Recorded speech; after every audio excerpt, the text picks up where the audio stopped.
Hey, what's going on, guys? Brandon here with Texas Revving, and the Gen 1 SVT Raptor that I've had for the last 3 years has finally crossed over to 100,000 miles. So I figured I'd give you guys a little bit of an update. What's going on with the truck, how much I still like it, all that good stuff. Just in case it might help someone out there vicariously living through or considering getting a Gen 1 Raptor.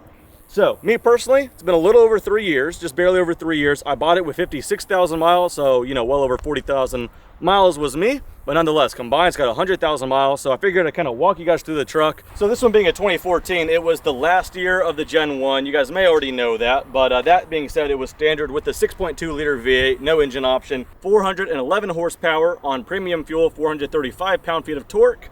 And yeah, it's made out of steel body, so it's about 6,100 pounds, okay? So kind of heavy. You guys haven't seen it with this decal. Added that later. It's like an OEM type, but it's 3M vinyl. But I think it looks cool. I like the black and the tan contrasting. Soon getting some different wheels. I'll talk about that in just a second. Of course, the extreme exhaust, so it has gone away with the resonators. Sounds fantastic. And then on top of that, we did a K&N cold air intake. Pretty standard cold air intake. Flatten the torque curve a little bit. Maybe I will do a different intake down the road. But for the most part, that's it. As far as the wheels, I really like the beadlock capables on the special edition 2014 Raptors. So I bought a set and I sent it off to go get powder coated. So it's pretty cool. These wheels don't look bad, but on a tough looking truck, they almost look like flower petals to me. So it's gonna be those cool looking beadlock capable ones, and they are getting powder coated burnt bronze with black. So I think that's gonna play off the tan pretty nicely. But that's gonna be in about 2 weeks from now, and it's gonna get some new tires because these are bald, which is pretty fun when you're just trying to skid around. So anyway, that's the status of the truck real quickly. Let's go ahead and get in.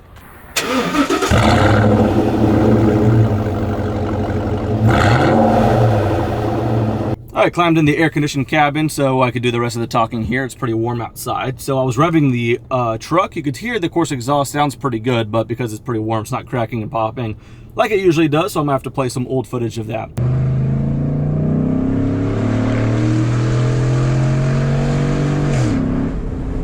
But yeah, I do like the exhaust quite a bit, but I mentioned what I've done to it between intake and exhaust, just so you guys can get a baseline here for the truck is stock, really. There's nothing else done to it, nothing to have given it extra health and all that kind of stuff. So for the most part, those are two very healthy things that I would recommend a Gen 1 owner do because they're pretty cool.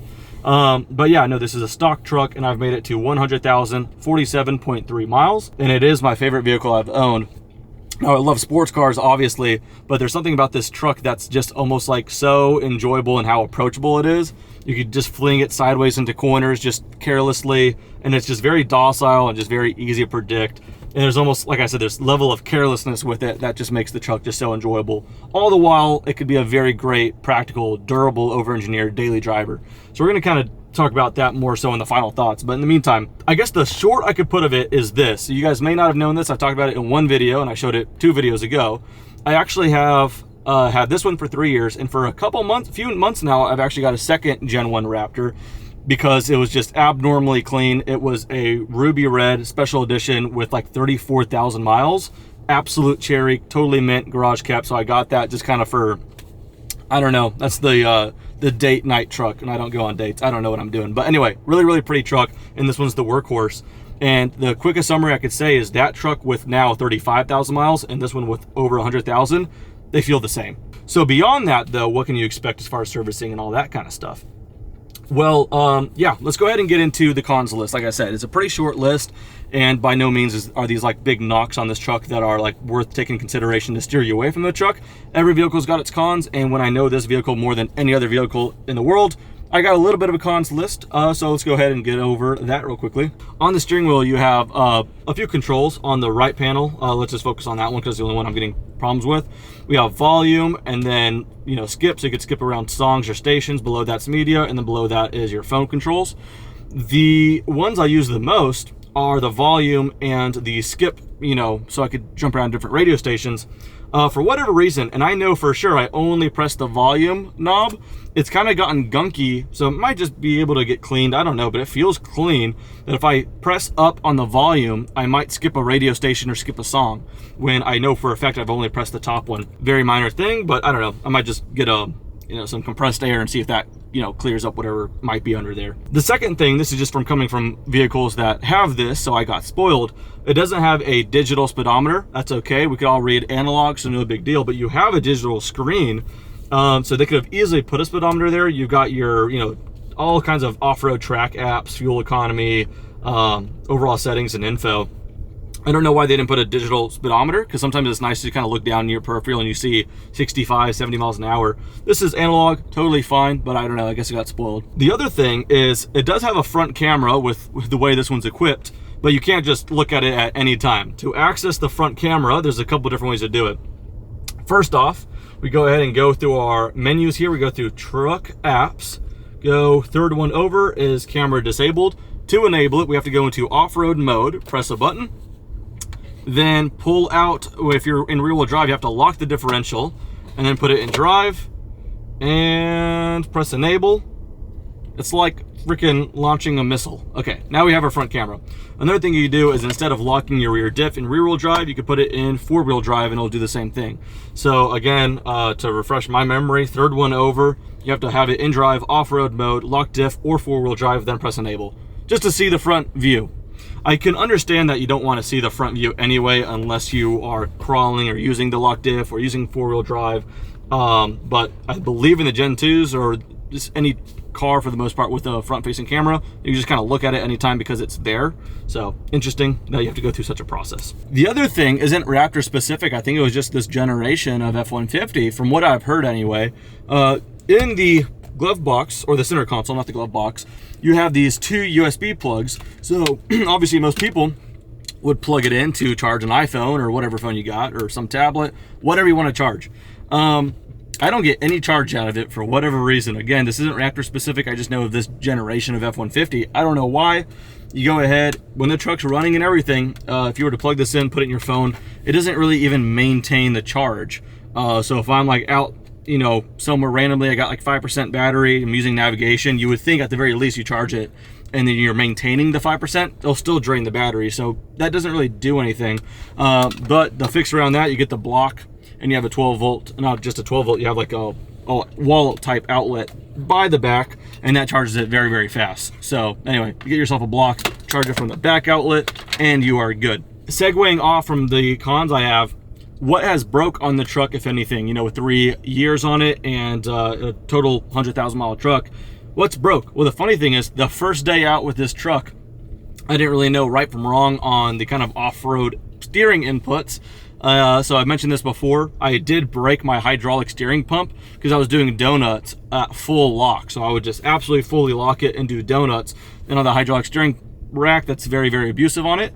So I learned to have a lot of fun off-road. I just don't go full lock. You could do donuts, you could do big skids. As long as you just don't go full lock, I haven't had a problem with my steering rack since then. Other than that, not a single thing's gone wrong with the truck. Everything I've already mentioned is kind of what's going on.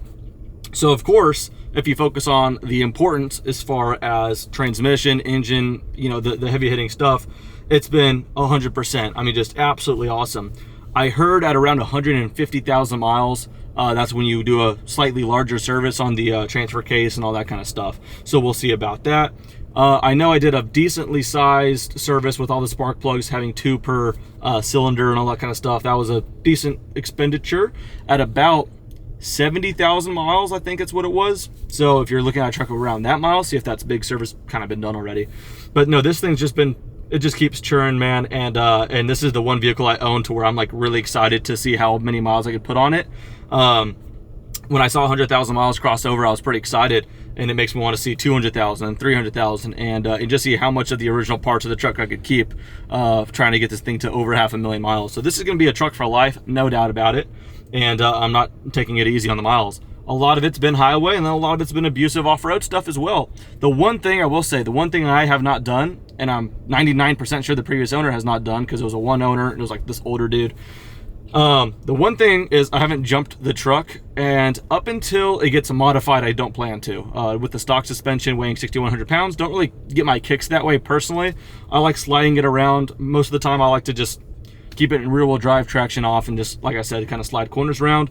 And other than that, when I'm not doing that, It's a very practical grocery getter and all that kind of stuff. So that's where I love Raptors in general, is they're very two-faced. They're these very comfortable, lazy boys on the road. They sound great.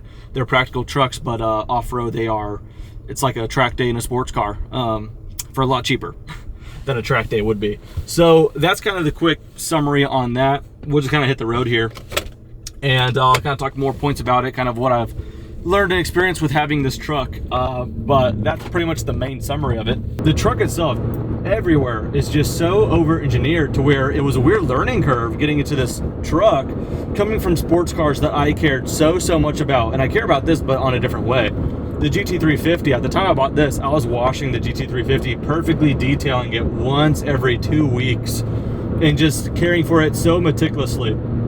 And my demeanor changed when I drove this thing. All of a sudden I saw a rock chip and I thought, that's cool, it earned it. And it just totally goes out the window. Now my dog rides in this truck, there's his hair everywhere. And it's just something really nice and functional about, I don't know, enjoying a truck the way it's kind of meant to drive, and just honestly beating it up because it can take it so well. So that all happens easily because it's over-engineered. Like I said, that doesn't really happen that much anymore. Too many vehicles in general are just like, I don't know, almost like the new iPhone. You're 2 generations back and all of a sudden you got that software update and it's totally bugging out. And that's a theory, but anyway. Another thing too is it's super comfortable. So these big old plush seats are kind of different from the newer trucks. Having Recaros in a Raptor seems awesome too, so I totally would be down for that. But these trucks are just super comfortable. The seats are plush. This one's all optioned out with whatever you need. It's got just enough technology. Personally, I don't care for lane keep assist. I don't care for any of that, but it's got heated seats, cooled seats, got your nav, got as much tech as you want. But the seats themselves, like I said, it's like driving a lazy boy. Super comfortable, super plush. I've done some, I wouldn't say long road trips, but I've been in the truck for the majority of an entire day and I've been super happy.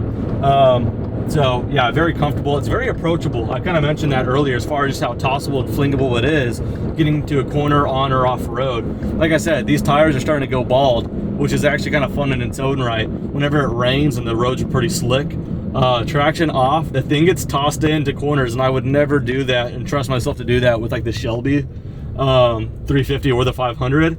But this thing, it's just so boaty and tossable, and just it's I don't know, it's low risk, I guess, but very high reward, if that makes sense. And if this is your thing as well, the aftermarket world and accessories are amazing on Raptors in general. So that's another big thing. Whether something breaks or you want to just replace something for performance modification or cosmetic, yeah, a lot of hosts out there doing aftermarket stuff for Raptors. Also, what a lot of people talk about with Raptors, and it seems to be very true, although we're in a very weird market right now with everything, including used cars, but I bought this truck 3 years ago knowing that the value retention was pretty good. Of course, now I'm going to mention it with the market being as it is, with used vehicles just being pretty scarce. And for the most part, I'm sure the market's going to settle. But with the Gen 1 Raptor, I always thought it was on a pretty good track to hold its value. So I bought this thing for about maybe just under $44,000 3 years ago with 56, almost 57,000 miles. And at this point, with 100,052 miles, looking at Kelly Blue Book, looking on Auto Trader, this color, this configuration, everything, I could probably still get over $40,000. So to take about a $3,000 to $4,000 loss, if that, hooning the way I have with that many miles, pretty darn good value retention, I have to say. So that's pretty cool, but again, kind of a gray space there, just given how the market is right now. I guess the last takeaway I want to say is kind of like one of the earlier things I did just to kind of set the stage with this thing. The best thing I could say about this truck personally, other than just how fun it is, how approachable it is, everything I've already mentioned, as far as its toughness, is this. I'm fortunate enough to have 2 of these same trucks, one with 34,000 miles when I bought it, and this one now with 100,000 plus miles. And they both feel just as confident and tight and new, to be honest. There's something about when the truck puts in so much work and you kind of just think to yourself, I got my money's worth out of this truck. And this is just weird. Texas is a weird state in weather. So within a span of about 6 months, we went from sub-zero temperatures, if you guys live here, you would remember, to over 108 degree heat index within about 6 months from each other. And this truck was going crazy on both days. I remember driving this truck in 108 degrees, going on road trips, doing 5 hours on the road in that kind of weather, and it just felt like I was in the Sahara Desert. And then other times I feel like I am, not in Texas, but it was like we had about a little over half a foot of snow this last winter, and I remember I took the truck out, put in some work, and it was just amazing, just what the truck was able to do. So I've been in really cold, really hot, on-road, off-road, in the rain, everywhere, and the truck is just so fun and capable in all conditions, so it's hard not to fall in love with it. So now I got this total 100% bias towards this truck. If someone wants to entertain the argument on this truck versus that one, this, not Ford in general, but this truck in particular made me an absolute Ford fanboy, on top of the other vehicles I've already owned that I've liked. So anyway, that's the main summary on it. We are at, like I said, 100,053 miles, and I'm looking forward to the next 100,000 miles, and it will happen, and then the next 100 after that, and the next, and maybe it'll be a 1,000,000-mile Raptor by the time I'm done with it. Hopefully it outlives me. But that's pretty much the 100,000-mile review on the Gen 1 Raptor. I hope it was informative enough for you guys. If there's any other kind of information you guys want from me, I could go ahead and simply respond to your comments, or if it's enough to make a full other video on it, let me know. We'll go ahead and do that as well. I didn't address this in the beginning of the video because this video is all about the Gen 1 Raptor, but just a quick little update, just because I'm sure there's 5 of you guys who care. Last time I made a video was in regards to me buying the SVT GT500 on Carvana. I have committed to keeping the car, but it has spent 90% of its life with me as the owner at the Ford dealership waiting for the whole warranty stuff. It's getting a new transmission. Hopefully that will be done within the next couple of days, and I can start making content on that already. But it's been a nightmare dealing with not only the Georgetown Mack Hike Ford dealership and their communication. I'll make an update video solely on that. This ain't the one. But anyway, SVT GT500 content coming up pretty soon, and just overall more content. But if there's anything in this truck particularly you guys want to hear or see, let me know. But that is it for this video. Thank you guys so much for watching, and I'll see you guys next time. Take care.